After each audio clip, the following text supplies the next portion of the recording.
करती नहीं थी, मैं क्या करती हूँ। डैडी को सब पता, जैसा कुछ नहीं चाहती थी मेरी बदनामी और रुसवाई। बात करके जो कुछ होना था शादी से पहले अगर भी वही कर दिया पर टूट जाए तो दोबारा वहीं से आगे नहीं बढ़ मैंने सकते। अम्मी को देती है, उनको जरूरत से पूछे बगैर ही नहीं करना चाहिए। सॉरी, बस आप नाराज मत होइएगा, really I am very sorry. तेरे जाने के बाद ड्रामे में अब एक बार फिर से फरीन अपना सब कुछ सफीर पर लौटा देगी। सफीर सब कुछ लूटने के बाद धक्के देकर घर से निकाल देगा।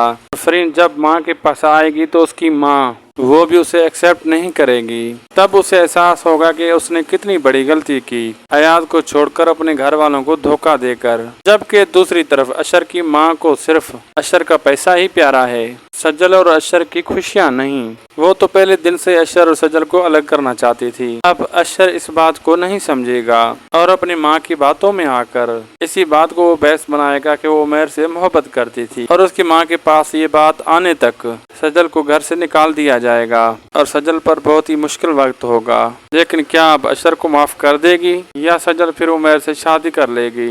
आप लोग इस बारे में क्या कहते हैं कमेंट बॉक्स में बताएं। वीडियो अच्छी लगी तो लाइक करें, शेयर करें, दोस्तों से भी शेयर करें, सब्सक्राइब करें। अल्लाह हाफिज़।